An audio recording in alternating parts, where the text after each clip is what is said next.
নাসিক ২১ নং ওয়ার্ড বিএনপির উদ্যোগে নাসিক ২১ নং ওয়ার্ডের সাবেক কাউন্সিলর ও মহানগর বিএনপির সদস্য আলহাজ হান্নান সরকারের পক্ষ থেকে আপসহীন নেত্রী বেগম খালেদা জিয়ার রুহের মাগফিরাত কামনায় দোয়া ও মিলাদ মাহফিল অনুষ্ঠিত হয়েছে। ২ জানুয়ারি রোজ শুক্রবার বন্দর শাহী মসজিদ প্রাঙ্গণে এ দোয়া ও মিলাদ মাহফিল সম্পন্ন হয়। এ সময় নারায়ণগঞ্জ ৫ আসনের বিএনপির মনোনীত এমপি প্রার্থী আলহাজ অ্যাডভোকেট আবুল কালামের জন্য তার সুস্থতা চেয়ে বিশেষ মোনাজাত পরিচালনা করা হয়। এ সময় উপস্থিত ছিলেন নাসিক ২১ নং ওয়ার্ড বিএনপির সিনিয়র সহসভাপতি মোহাম্মদ সালাউদ্দিন, সাধারণ সম্পাদক মোহাম্মদ সেলিম মিয়া, সহসাধারণ সম্পাদক মোহাম্মদ আবুল কালাম, সদস্য অ্যাডভোকেট মুমিন, খালেদ সাইফুল্লাহ, বিএনপি নেতা নিজামুদ্দিন লাভলু, বিচার কমিটির সভাপতি মোহাম্মদ আনোয়ার হোসেন স্বপন, বিএনপি নেতা আব্দুল মান্নান সহ আরও উপস্থিত ছিলেন বিএনপি এবং অত্র এলাকার গণ্যমান্য ব্যক্তিবর্গ। যেহেতু আমাদের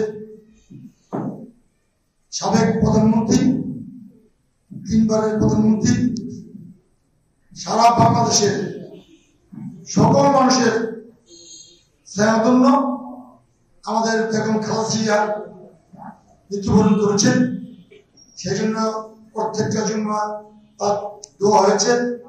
আমরা এই পঞ্চায়েত এবং বিএনপির পক্ষ থেকে আমরা এই দোয়া মাহফিল, আমাদের সম্মানিত ইমাম সাহেব আছেন, মুসলিমরা আছেন, আমার বিএনপি নেতৃবৃন্দ আছেন, আপনাদের কাছে দোয়ার জন্য দাঁড়াইছি। আমরা তার জন্য দোয়া চাই।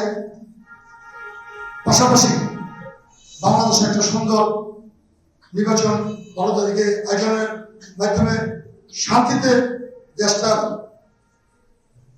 প্রতিষ্ঠিত হবে। এই লক্ষ্যে আমরা আমাদের নারায়ণগঞ্জের সাবেক 3 বারের এমপি এবং 5 আসনের বিএনপির মনোনীত অ্যাডভোকেট আবুল কালাম সাহেব, ওনার জন্য দোয়া করবেন। আল্লাহ যেন ওনাকে নির্বাচিত করে এবং এই বন্দর নারায়ণগঞ্জে সুন্দরভাবে পরিবেশ সৃষ্টি করতে পারে। রিপোর্ট মেহেদি হাসান প্রান্ত, NNTV, নারায়ণগঞ্জ।